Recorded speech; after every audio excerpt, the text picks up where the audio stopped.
Hi, y'all. Hope you're doing well. I wanted to come on today just to address a couple of questions from some of you had asked about the live stream topic from yesterday. Yesterday, the topic was on Le Chatelier's principle, the autoionization of water, and how Kw is dependent on the temperature and it will change as the temperature changes.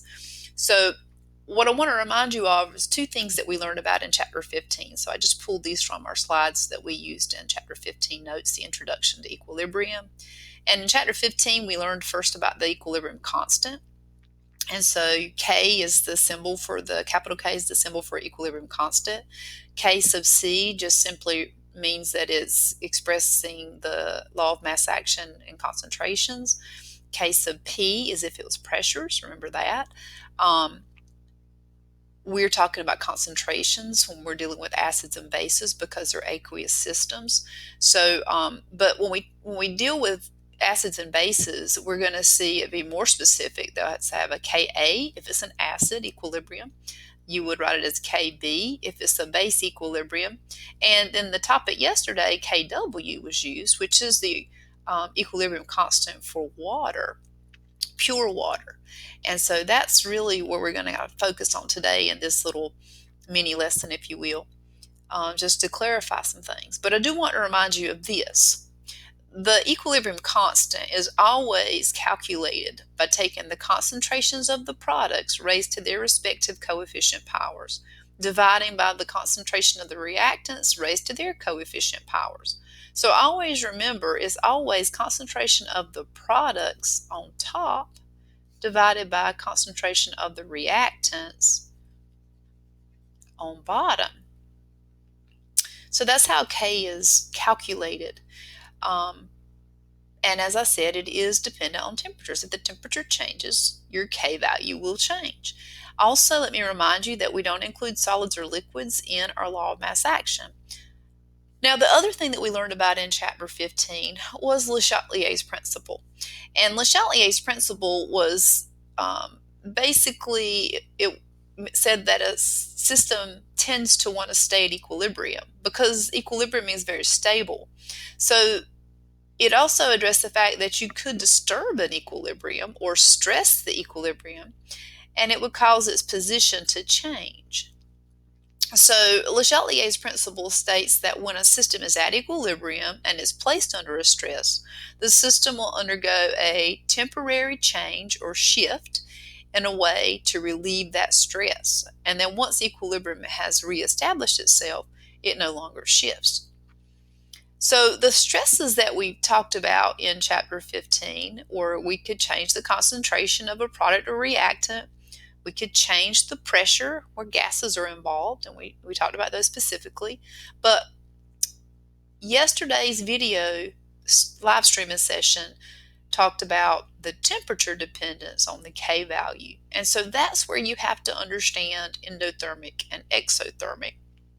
Now remember, with an endothermic reaction, you consider you have your reactants on the heat is considered a reactant if it's endothermic, and if it's an exothermic reaction, the heat is considered a product. So let's just first start with exothermic. So I'll put R for reactants yielding products.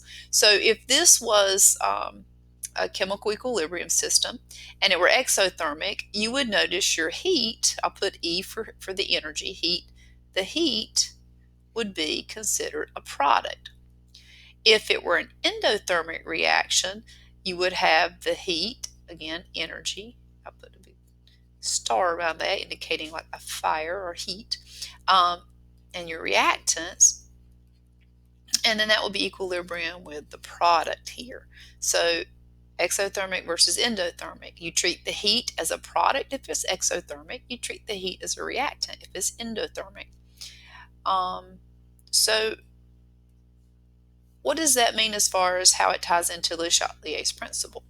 Well, if you add heat to an exothermic reaction, so you would add the heat here, then according to Le Chatelier's principle, the system will undergo a temporary shift to relieve the stress, which means it's going to make more reactants and fewer products. So it's going to shift to form more products until equilibrium is reestablished. Now, if you were to come in and remove the heat, removing the heat is going to shift towards the products, making more products and less reactants. So what effect would that have on the K value? Well, if you add heat and it shifts back to the reactants, K will always decrease. Because if you think about the law of mass action, it's always products divided by reactants. So if it's making more reactants, that means this is getting bigger and the products is getting smaller for the moment.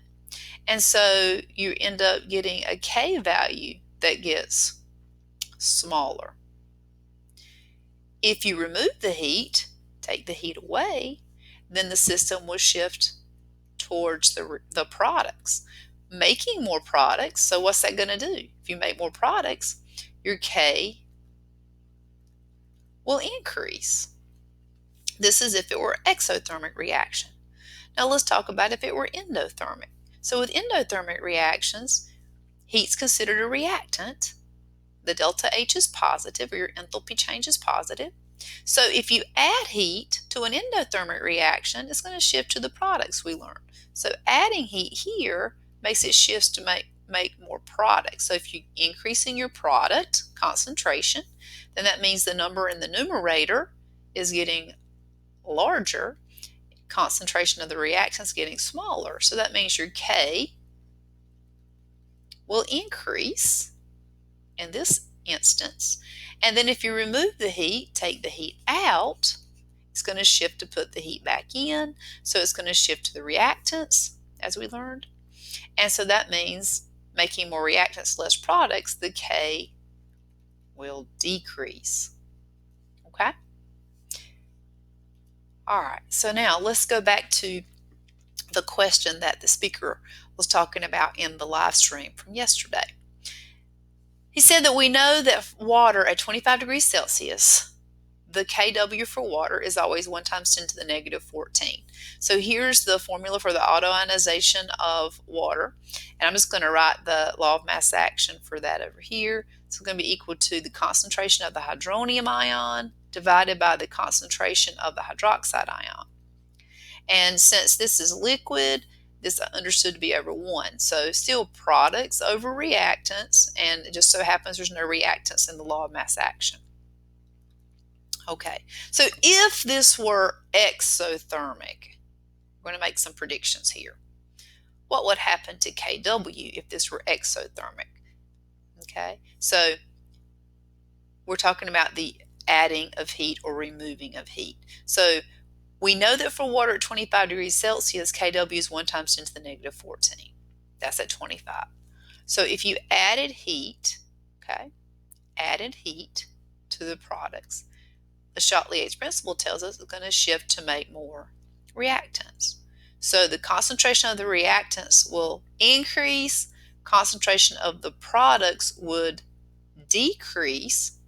So your numerator would be getting smaller, denominator would be getting larger, so the K value is going to get smaller or decrease because it will produce more reactants. All right, so let's look at what if that were endothermic. Well, if it were endothermic, we would treat the energy as if it were a reactant. So if you were adding heat to an endothermic reaction, it's going to shift away from the added component, meaning it's shifting to the products, making more of the products. So K, products getting bigger, reactants getting smaller, which means your K value is going to get larger. So those are the two scenarios. All right, so now let's take a look at an example. Here is an example that is similar to what we talked about yesterday on the live stream. Here we're told at 60 degrees Celsius, they're telling us this now, kW for water is 1 times 10 to the negative 13. molarity squared. Again, that unit does not matter for the calculation. Kw at 60 degrees Celsius is 1 times 10 to the negative 13. It goes on to say, using Le Chatelier's principle, A, predict whether the reaction is endothermic or exothermic. B, calculate the hydrogen and the hydroxide ion concentration at 60 degrees Celsius. And so again, they've given us the autoionization of water again. And let's address part A. So at 60 degrees Celsius, the value for Kw is 1 times 10 to the negative 13. Now keep in mind, we know, and this is something they expect you to know and remember, and it's actually given on your reference table on the AP exam, at 25 degrees Celsius, the Kw for water is always 1 times 10 to the negative 14. So we know what it is at 25 degrees Celsius room temperature, and now they're telling us what it is at 60 degrees Celsius. So let's kind of compare what happens here when the temperature is increased. So it goes from 25 to 60. The temperature increased, what happens to your K value? Think about that for a second. Now remember, these are negative exponents here. Negative exponents. So as the temperature increases,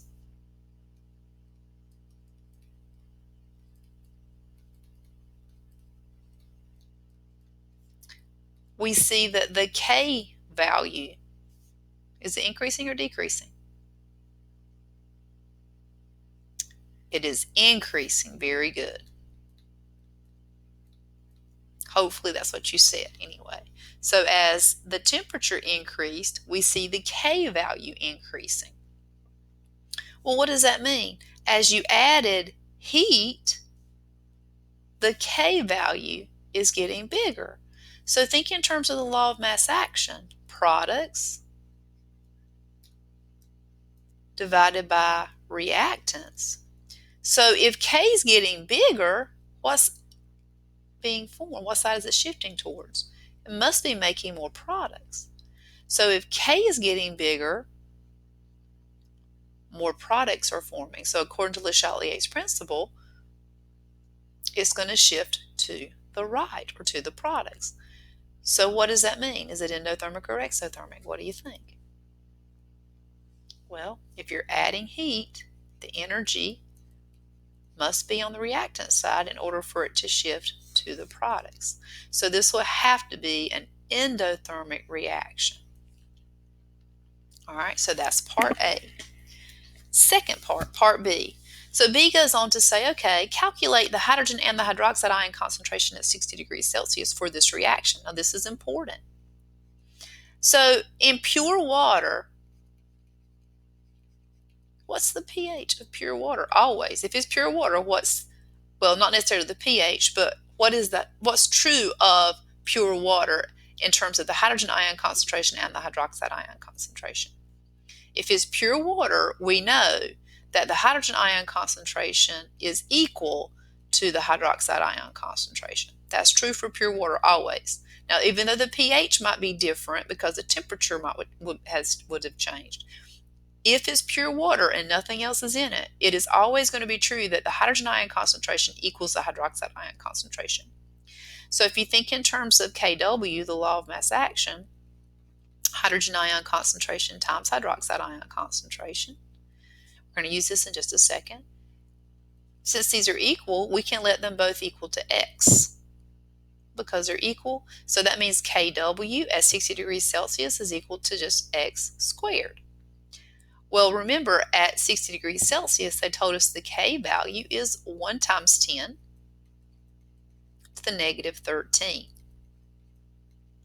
So we can solve, take the square root of both sides, and when you take the square root of both sides, you end up getting X is equal to 3.2 times 10 to the negative 7 molar.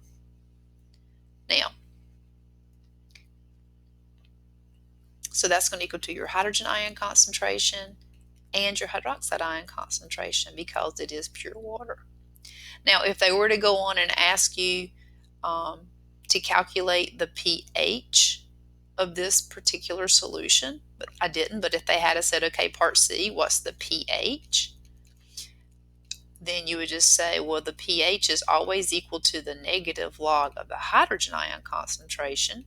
So it would be equal to the negative log of 3.2 times 10 to the negative 7. Let me plug that in real quick. Negative log, if you'll do the same, 3.2 times 10 to the negative 7. So that gives us a pH of, drum roll please, 6.49. So notice that the pH did change when the temperature changed. The pH decreased. All right, hopefully that adds some clarity to that. Let's look at the actual example that he spoke about in the video yesterday. So another question that he gave you was, he gave you some temperatures. The autoionization of water is what we're looking at here. They gave you the pKW. Now let me just talk about for a second P, because we've learned in the past about pH. We learned about POH, and now you see this new strange little symbol pK, or in this case pKW, because we're talking about water. Well, what does pH mean? Let's use our process of deduction. pH is equal to negative log of the hydrogen ion concentration. POH is equal to negative log of the hydroxide ion concentration. So you take a second and see if you can figure out how pKa would be calculated based on what we see here. Okay, hopefully you're seeing a pattern, negative log of Kw. Okay, so that's important to understand. The little p always means negative log. So in this case, they're giving you the pKw, not the Kw, but the pKw. We want to look closely at the pKw values. And let's observe what happens to the value of pKw as the temperature increases. So as the temperature increases, okay, so as the temperature increases,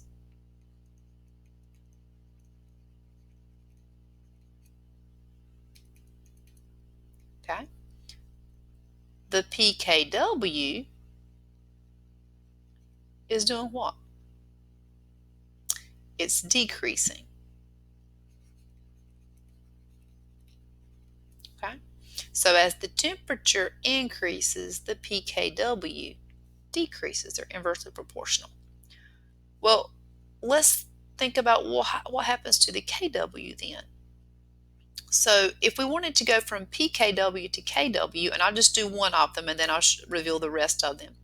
So if we know that pKw is negative log of Kw, so we'll plug in here. I'll use the room temperature one, the 25. So that would mean that 14.0 equals negative log of Kw. So take the negative, divide both sides by -1, and then take the anti-log, 10 to the x, and that's going to allow you to isolate your Kw. And so what that means is that Kw is equal to 1 times 10 to the -14. Okay, so that's what Kw equals here. And if you were to do that same calculation for the others, you would find these values. So now, let's answer the third question. What happens to the value of Kw as the temperature increases? So let's look at our Kw values. Now remember, since these have negative exponents, it might be a little tricky. You might want to stop for a second. What's happening to your Kw values? The temperature is increasing. Your Kw values, okay, good, they're increasing. Okay, so they're directly proportional to one another. So what does that mean then? If as the temperature increases, the Kw increases, that means as the temperature increases, the concentration of the products is increasing. Okay? Just going back to the definition of Kw, law of mass action. All right? So let's go back to the answer that was given. Erase some of this ink. So here's the answer that he gave in his presentation yesterday. He said the autoionization of water is an endothermic process. He was able to deduce that from what I just said. As the temperature increased, the Kw also increases, which means that products are increasing. Concentration of your products is increasing. As the temperature of water increases, notice how he's stating this, being very specific, the value for pKw decreases and the value for Kw increases. An increase in the temperature will shift an endothermic reaction to favor more products relative to the reactants, which increases the value of Kw. So this is an answer that they actually have on the AP grading rubric. And I have been grading your FRQs in AP Classroom this week, and I've tried to give you as much feedback as possible. Please make sure that you read what my input that I'm giving you, and take that advice. I'm trying to kind of prepare you for what they're going to be looking for on the AP exam. They want you to be very specific and to use very intelligent chemistry type vocabulary. And so I want you to kind of think about that as we're getting ready. At this point, we are not able to teach new material.